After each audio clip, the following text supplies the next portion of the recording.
Selamat datang di Katolikas, tempat kita belajar untuk menjadi murid Kristus yang lebih baik.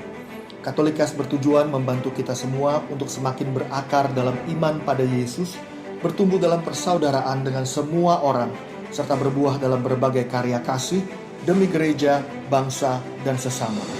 Katolikas berisi cerita kesaksian dan refleksi hidup sebagai pengikut Kristus, katekese iman yang relevan dan praktis untuk hidup sehari-hari, serta dialog topik-topik kekinian dengan berbagai narasumber untuk memperkaya hidup iman kita semuanya. Selamat mendengarkan, Tuhan memberkati.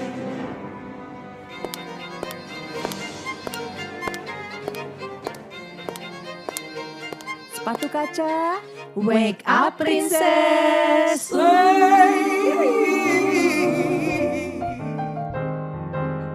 Halo, sekawan, sekawati, apa kabar? Halo Bagaimana? semuanya. Puji Tuhan, kabar baik semuanya, sehat-sehat ya. Hari ini kita 4 sekawan, bukan 5 sekawan, 4 sekawati.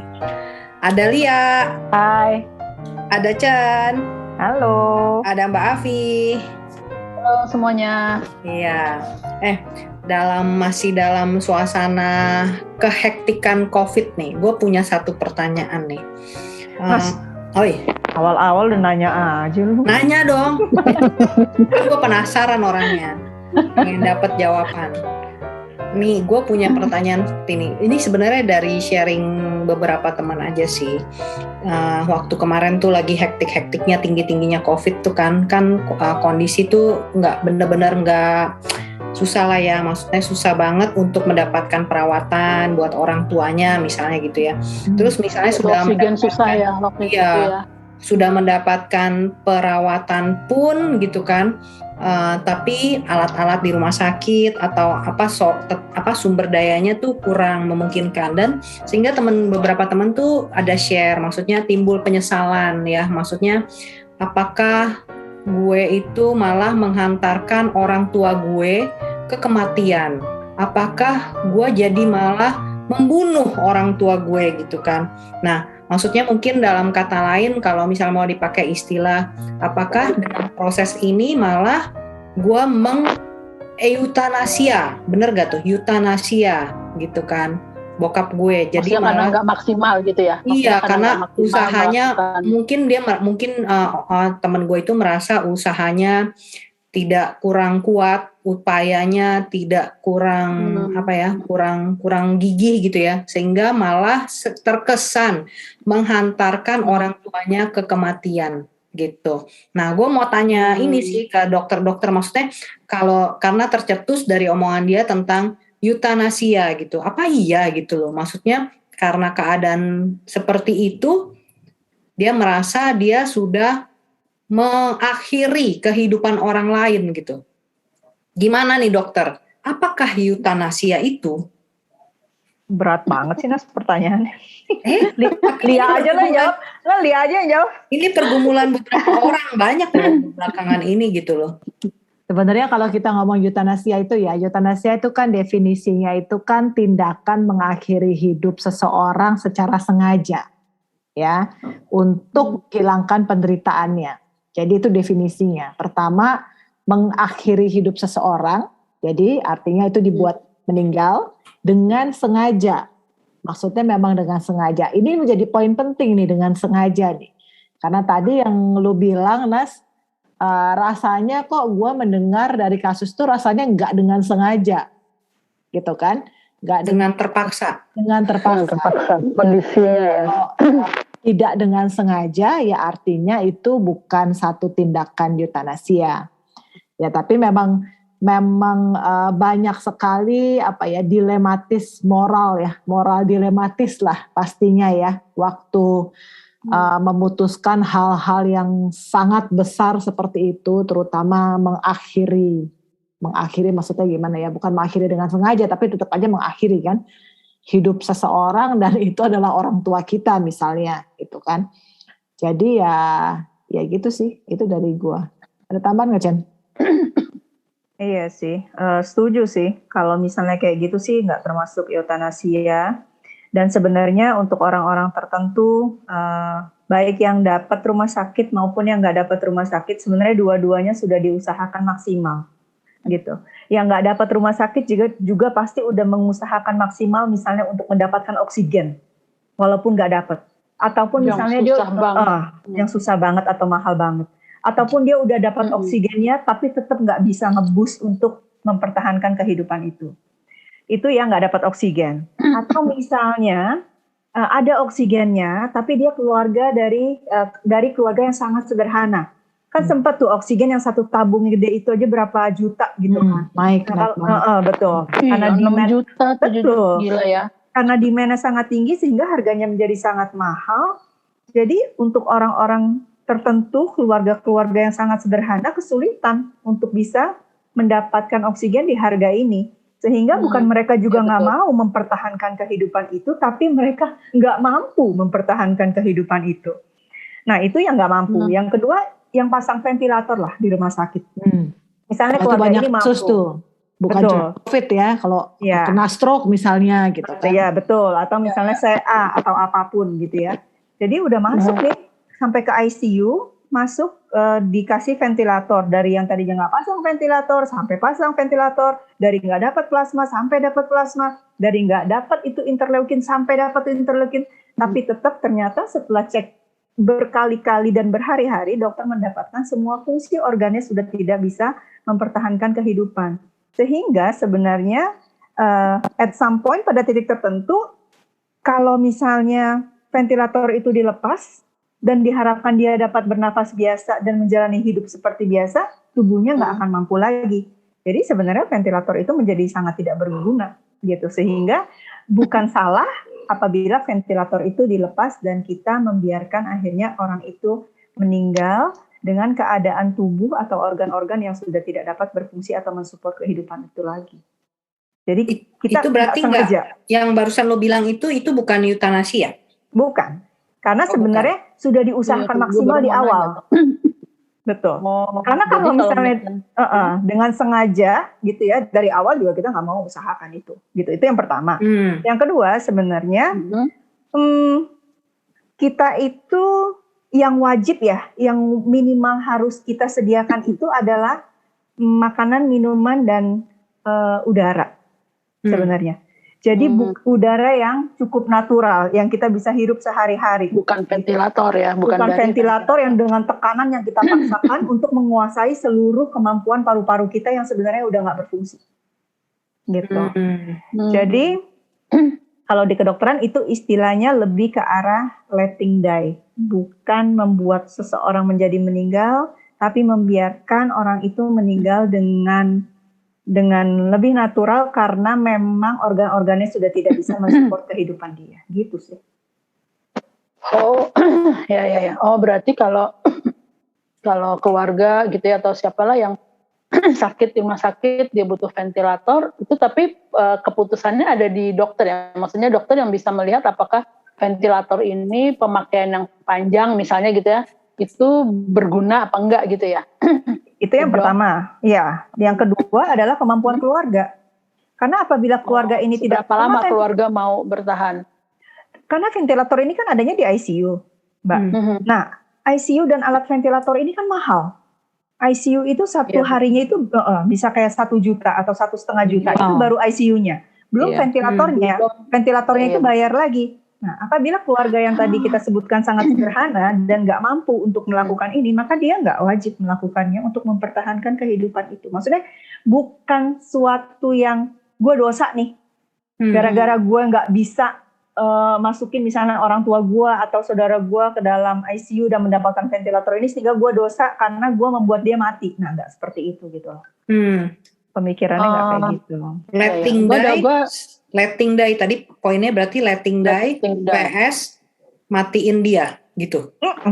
Kasarnya begitu ya, kasarnya kalimat. Letting die-nya itu tapi ada faktornya, maksudnya yang kalau letting die lu nggak kasih makan, lu nggak kasih minum, lu nggak kasih itu salah gitu ya, maksudnya bener kan? Letting die kan kalau misalnya letting die-nya nggak dikasih kebutuhan yang biasa orang bisa hidup gitu. Itu salah karena dengan sengaja lu mematikan dia gitu kan? Iya. Benar. Ya, jadi misalnya misalnya ada oma-oma nih udah tua banget, udah rentan banget gitu ya. Terus masuk rumah sakit gitu, dia sendiri kondisinya udah sangat lemah. Ini bukan, kita nggak ngomongin COVID ya, misalnya sakit biasa gitu ya, sakit tua gitu. Terus habis itu keluarganya juga sangat sederhana gitu, sehingga dokternya bilang, ini kalau misalnya mau masuk ICU bisa, cuman saya juga nggak terlalu ngejamin hasilnya karena kayak seperti apa, karena misalnya oma atau ibu juga udah sangat tua gitu. Maksudnya balik lagi gitu, organ-organ dia juga mungkin nggak bisa mensupport itu terlalu lama gitu, sehingga mungkin keluarganya akan milih gimana dok, ya udah kalau misalnya ini pulang aja, nanti dipasang sonde misalnya untuk makanan minuman atau dipasang infus kayak gitu. Oksigen ya semampunya keluarga lagi gitu. Jadi lebih ke natural dying gitu tadi yang lo bilang. Betul. Karena kita ngebayangin ya, kalau hidup di zaman dulu ya, tanpa support rumah sakit yang begitu tinggi seperti sekarang. Canggih gitu ya. Betul, karena kita juga akan mengalami hal yang sama gitu. Misalnya kita nggak hidup di Jakarta gitu, kita hidup di tempat yang terpencil, di desa yang sangat kecil gitu, yang adanya misalnya cuma dokter umum dengan oksigen tabung yang pengisian oksigen juga minimal gitu misalnya. Terus kemudian alat-alat yang tadi kita bilang, alat-alat rumah sakit kayak ventilator lah, endoskopi, apa itu semua nggak ada gitu ya, pemasangan CVP gitu semua nggak ada, ya balik lagi sih, iya kita juga akan sorry to say ya matinya ya seperti itu gitu. Berarti sebenarnya dengan kemajuan teknologi proses letting die ini juga akan berubah dong ya, maksudnya kalau dulu standarnya nih letting die nih kalau apa gitu, maksudnya nggak pakai ventilator, nggak pakai apa, nggak apa-apa. Cuma nanti misalnya kemajuan teknologi makin banyak dong ya, kemajuan dunia kedokteran gitu kan, berarti ntar ada kategorinya lagi, kalau letting die itu nggak pakai alat ini gitu kali gitu ya. Nggak tahu bakal ke depannya, tapi sampai sekarang yang dianggap bare minimum adalah itu, makanan, minuman, dan udara. Kalau memang termasuk ini nggak sih, Cen? Termasuk dengan apa yang natural dying itu termasuk misalnya kalau terjadi kenapa-napa mati jantung gitu, nggak perlu dipacu jantung lagi gitu. Kok dipacu? Kan orang kalau udah resusitasi. Resusitasi. Ya. Itulah. Misalnya resusitasi. Oke. Kalau untuk resusitasi sih itu termasuk tapi case by case, Mbak. Jadi gini, ada orang yang henti jantung yang henti jantung karena satu situasi gitu, dan ini orang masih muda, begitu memang harapan hidupnya masih lebih besar. Itu semua akan kembali pada pengetahuan kedokteran sih. Tentu saja kita nggak bisa ngelihat satu kasus itu harus begitu, tergantung case by case gitu. Kalau emang dalam kondisi dia memang baru pertama kali serangan jantung misalnya, dan dengan resusitasi dia bisa hidup lagi, ya itu harus dilakukan sebagai tindakan penyelamatan. Itu harus diupayakan gitu. Tapi kalau misalnya memang dia udah pasien gagal jantung, lalu kemudian memang udah berkali-kali ada riwayatnya gitu, dan kemudian memang makin lemah henti jantung, ya secara organ udah jelas memang organnya sudah nggak mampu gitu. Kita upayakan paling juga bisa maksimal misalnya nih, bukan playing God nih, bukan jadi itu misalnya cuma sehari 2 hari dengan kondisi yang sama, tidak ada perbaikan gitu, ya kita bisa ngomong didiemin aja juga sesuatu yang sebetulnya masuk akal gitu. Susah juga jadi dokter ya. Dulu gue pernah disuruh tanda tangan untuk bokap gue. Bokap gue kan memang kasusnya lemah jantung, udah panjang lah penyakitnya waktu itu. Jadi pada saat terakhir tuh bokap gue masuk ICU, gue rasa tuh tadi yang diceritain ya, maksudnya dia memang, jadi dokter nggak pernah mau bilang sih fungsi jantungnya udah tinggal berapa, tapi dia selalu bilang ini udah berat. Bahkan waktu dia diinfus di rumah sakit pun dia bilang ini udah maksimal yang bisa dikasih, nggak bisa lebih tinggi lagi karena takutnya lebih tinggi jantungnya kerja lebih keras, bla bla bla gitu. Nah waktu itu tuh gue sama adik gue sempat kepikiran suruh tanda tangan, pokoknya kita di keluarga diminta tanda tangan bahwa kalau terjadi sesuatu henti jantung itu jangan diresusitasi gitu. Jadi waktu itu bokap gue udah masih di rumah sakit nih. Kita tanda tangan itu, gue sama adik gue tuh bingung, aduh ini kita bener nggak ya gitu, kayak tadi Anas bilang, ini kita bener nggak sih tidak menyetujui ini bahwa tidak harus digituin, karena dokter sih bilang itu jantungnya udah, maksudnya kalau dilakukan resusitasi itu malah pecah atau gimana gitulah, gue nggak ngerti aja. Tapi akhirnya sih waktu itu kita ya menandatangani gitu, dan bokap gue pulang waktu itu di rumah berapa minggu ya, 2 minggu lah, akhirnya melemah, terus akhirnya kita bawa ke rumah sakit. Untungnya kan kita di rumah sakit yang biasanya gitu ya, bokap gue dirawat. Untungnya ada catatan itu ya, jadi masuknya kalau kayak gitu maksudnya UGD ya. Iya. UGD gitu, terus dokternya cek dulu, ternyata nggak dilakukan gitu. Itu kita deg-degan, maksudnya deg-degan berarti sedih gitu ya, rasanya kayak nggak berjuang gitu. Tapi gitu sih perasaannya. Kita ngomongin ini, tadi kan di awal kita sempat ngomongin eutanasia ya. Ini kan shifting nih ngomongannya ya. Tapi di antara shifting ini, dari tadi kita ngomong, itu jelas perbatasannya sebetulnya. Perbatasannya sebetulnya ada di sikap hati, gitu. Sikap hati itu menjadi sesuatu yang penting waktu kita melakukan sesuatu. Mungkin hasilnya sama-sama meninggal, sama-sama mati gitu, sama-sama itu. Tapi proses menuju ke situ itu menjadi penting.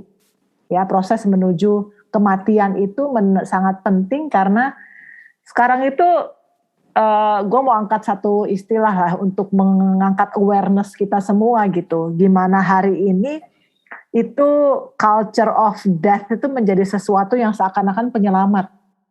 Seakan-akan mempermudah hidup, seakan-akan ya menyelamatkan hidup gitu. Padahal itu adalah suatu budaya di mana hati kita itu kehilangan harapan. Kita itu nggak percaya sama Tuhan yang sebetulnya putus asa, betul. Dan itu sebetulnya dan itu dipikir awalnya menjadi jalan keluar gitu. Kasus yang banyak kan kalau eutanasia itu kebanyakan kasus-kasus pasien terminal ya, bukan pasien yang ada di terminal Blok M ya, bukan. Maksudnya pasien terminal itu pasien yang udah di terminal menuju ke surga atau neraka lah, salah satu gitu maksudnya.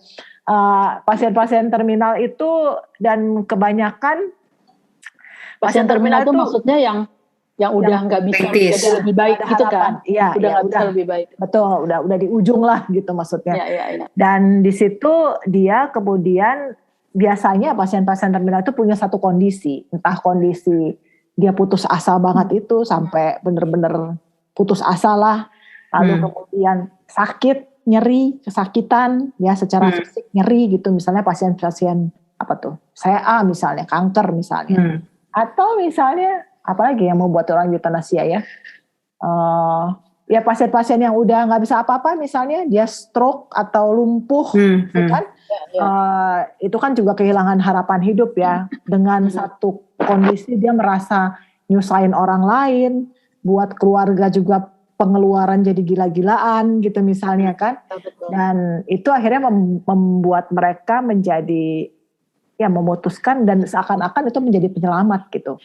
Ya, sebenarnya eutanasia itu sama lah sebenarnya mau bunuh diri. Betul. Ya. Tapi ini membunuh orang dong. Enggak, bukan Mbak. orang. Enggak. Kita bisa juga. Kita bisa minta. Gua sakit. Kita bisa minta, Mbak. Misalnya gue sakit banget nih, misalnya COVID lah, sebut lah. Misalnya gue ada di ICU gitu kan, terus gue ngerasa, aduh kayaknya udahlah ntar gue nyusahin keluarga gue. Akhirnya gue bersikap tidak mau menerima pengobatan, tidak mau makan, tidak mau minum gitu ya. Itu kan berarti kan gue pilih bunuh diri, bener gak sih? Jadi tapi kalau standar yang harusnya gue dapat, gue menolak gitu. Gue pribadi menolak gitu loh.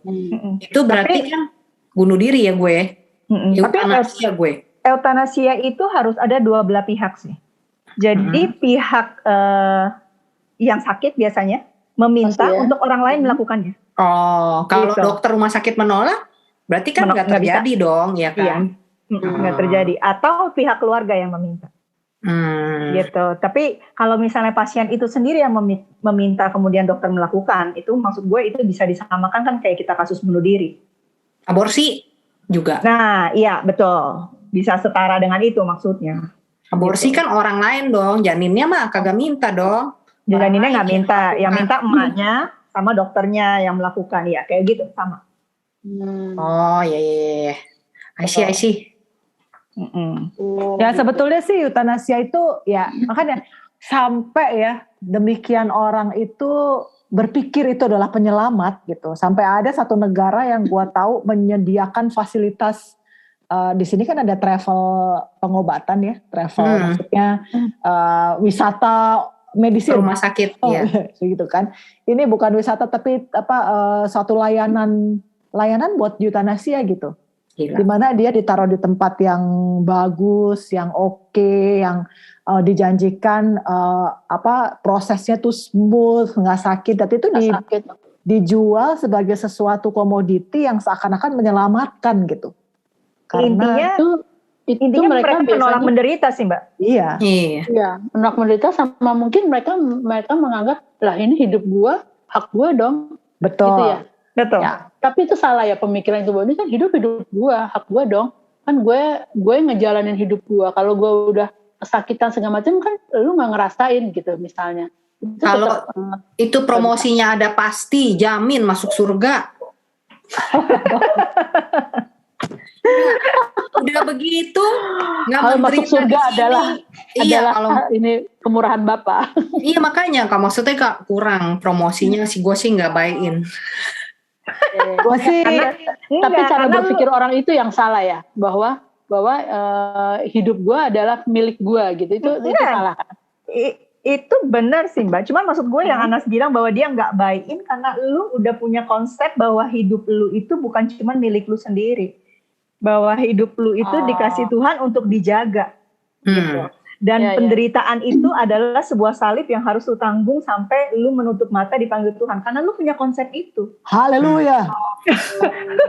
Kalau gue punya konsep, maksudnya mati hidup gitu ya, susah seneng tuh Tuhan atur gitu loh. Tuhan yang atur. Iya, kalau gue punya prinsip itu. Kehendak Tuhan gitu ya. Iya, jadi maksudnya gue apa yang atur Nas.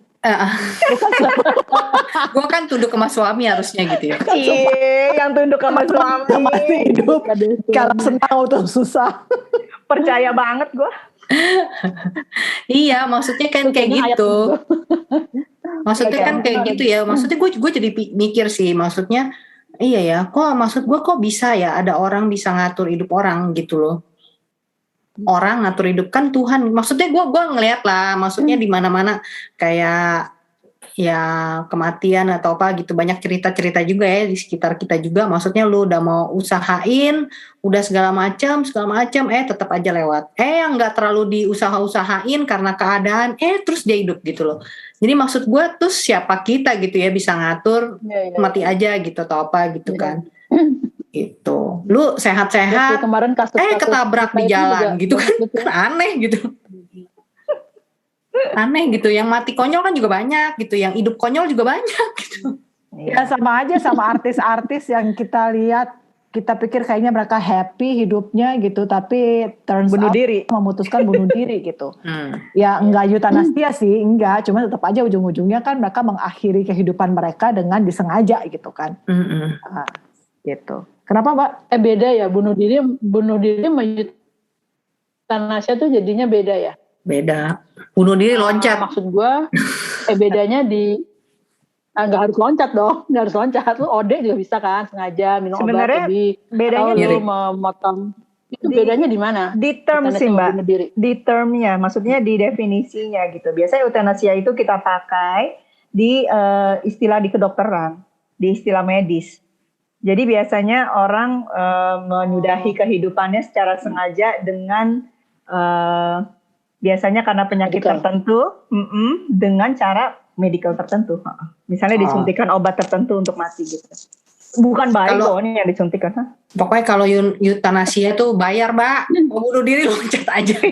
Iya, obatnya mesti bayar juga ya. Kalau eutanasia itu bayar ya? Eutanasia itu bayar, tenaganya harus dibayar. Nggak, Nggak dong. Eutanasia biasanya, gue nggak tahu ya, gue asal ngomong sih. Beri Kayaknya nggak depan, mungkin nggak dong. gagal kayaknya. Kalau bunuh diri mungkin gagal. Oh iya iya. Eutanasia nggak bakal gagal. Eutanasia udah tuh Diperhitungkan gitu kan. Oh. Iya. Makanya bayar. Soalnya pakai tenaga ahli, Mbak. Iya. Eutanasia itu. Pakai dokter Tapi spesialis lagi. Iya, kalau bunuh diri kan lu nggak pakai tenaga ahli. yang sama-sama adalah, maksud gue yang sama dari bunuh diri dan eutanasia adalah keduanya keinginan untuk mati, mengakhiri hidup secara sengaja. Oke. Karena kan bunuh diri Di situ juga sengaja. samanya. Kita Iya. nggak pernah nggak sengaja, pasti sengaja. Walaupun masalahnya kalau misalnya kita diselamatkan dan akhirnya hidup, kita bilang oh ya waktu itu pikiran gue lagi kacau, ya bisa. Tapi maksud gue dengan pikiran kacaunya dia sengaja untuk mengakhiri hidupnya. Itu dia mesti ngomong gitu daripada malu, udah gagal. Pokoknya ya, eutanasia tuh lebih bermodal aja, Mbak. Bunuh diri Ya juga ampun. bermodal. Lu kira beli baygon nggak bermodal? Iya, tergantung cara matinya gimana. Yoi. Lebih Berkelas. berkelas karena pakai tenaga ahli. Nggak banget deh, Nas. Tetap aja nggak diterima di sononya ya kan? Iya. Tapi kasus-kasus Diterima nggak ya seperti kira-kira? ini, Gue nggak tahu deh. kenapa? Diterima apa enggak? Aduh, Ya itu kalau eutanasia diterima nggak di sana? Enggak juga Yang ya. gue percaya Nggak sih tahu ya tidak. kita ya. itu ranah penghakiman yang berbeda kayaknya. Iya. Iya. Tapi gue percaya Iya, satu nanti kita hidup itu kan karena cinta ya, karena Tuhan tuh mau buat kita happy gitu kan. Itu yang tadi makanya Cencen sama Anas bilang kalau kita percaya hidup kita bukan cuma milik kita sendiri gitu. Hidup kita itu diberikan, it's a gift, sehingga bayangin kalau ada kita ngasih kado dengan sepenuh hati karena penuh cinta ke orang dan sama tuh orang dibuang dan disia-sia gitu, Sia-siakan. rasanya kayak apa gitu kan. Iya betul. So Iya, apakah- tapi masalahnya nggak semua orang merasakan hidupnya indah ya. itulah sebabnya kita mungkin sekawan dan sekawati kita semua dipanggil untuk berusaha menghadirkan Yesus sebagai harapan di tengah orang-orang yang seperti itu gitu. Atau mungkin saat ini ada sekawan dan sekawati yang sedang dalam kondisi yang seperti itu. Gua sih cuman mau ajak buat menantang Tuhan sih. Kalau saat ini yang lagi ada kebingungan, keputusasaan, kayak gelap semuanya. Gua rasa Tuhan pemberi hidup, Tuhan yang menciptakan kita nggak mungkin menelantarkan dan membiarkan perbuatan tangannya sia-sia gitu. Amin. Jadi kalau gue bilang mungkin langkah yang sekarang bisa dilakukan adalah kalau kita udah nggak punya harapan, once again try Jesus. Cobalah Yesus gitu. Dan bilang ke Tuhan, minta Tuhan berperkara dalam hidup kita dan mengangkat kita dari ke semua keputusasaan. Karena kadang-kadang gue berasa gitu ya. karena gue pernah ada dalam kondisi mau bunuh diri juga, itu benar-benar roh sih. Roh bunuh diri itu benar-benar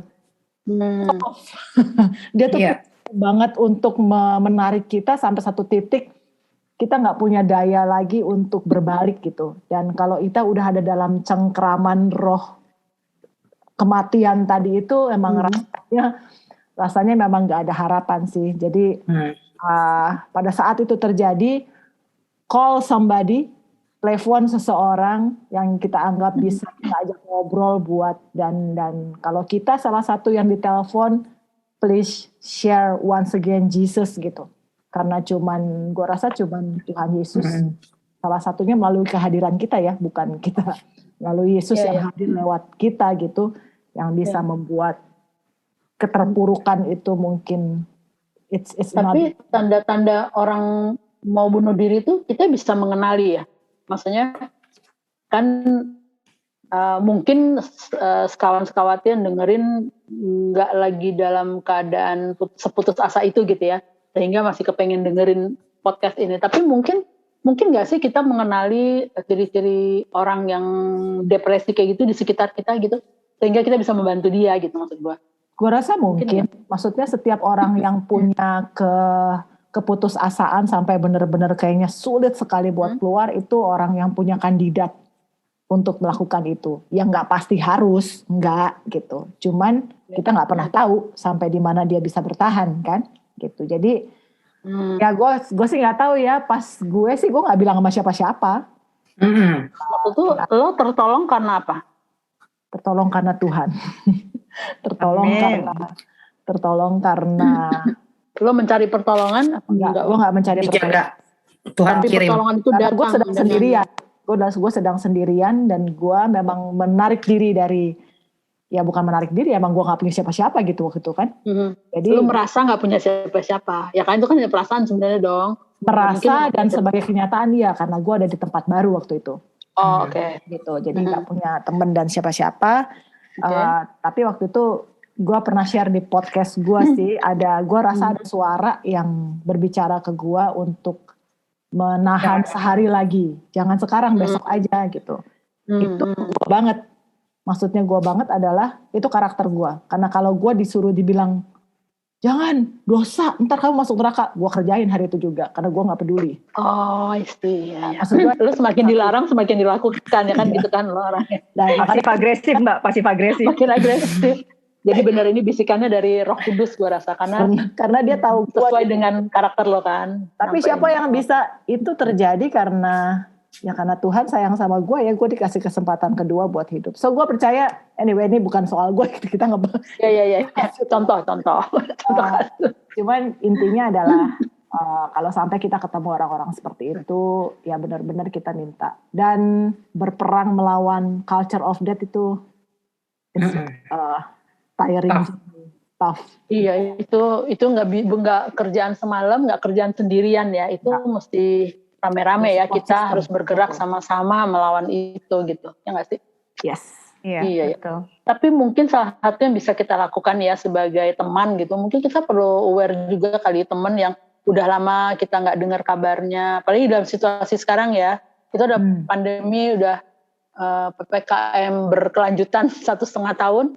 Itu kan pasti ada aja nih teman-teman yang kita nggak dengar kabarnya kayak gitu. Mungkin kita perlu lah ya menyapa dia, cari tahu kabarnya gitu kali ya. Betul. Itu salah satu yang bisa kita lakukan ya sebagai teman ya. Betul. Jangan cuek. Terus pertanyaannya apa Mbak? Halo, lu belum mau bunuh diri kan? Oh enggak gitu. Masih hidup lo, gue mah gitu. Woi, masih hidup lo. Masih apa napas kabar ya? lu? Ya. Lu apa kabar? Lagi ngapain sekarang gitu. Toto lama balesnya nggak bales-bales, wah cemas itu. Perlu cemas. Nah, kalau misalnya teman-teman kayak gitu mah, kalau ada berita, jangan sampai berita duka gitu maksudnya kali ya. Iya, betul. Aduh. Ya, jadi sekawati itulah obrolan kita untuk agak berat ya sekarang ya. Berat, dalam rangka celebrate life. Nah, ya, celebrate life kita. Mau celebrate life-nya apa ya dari tadi?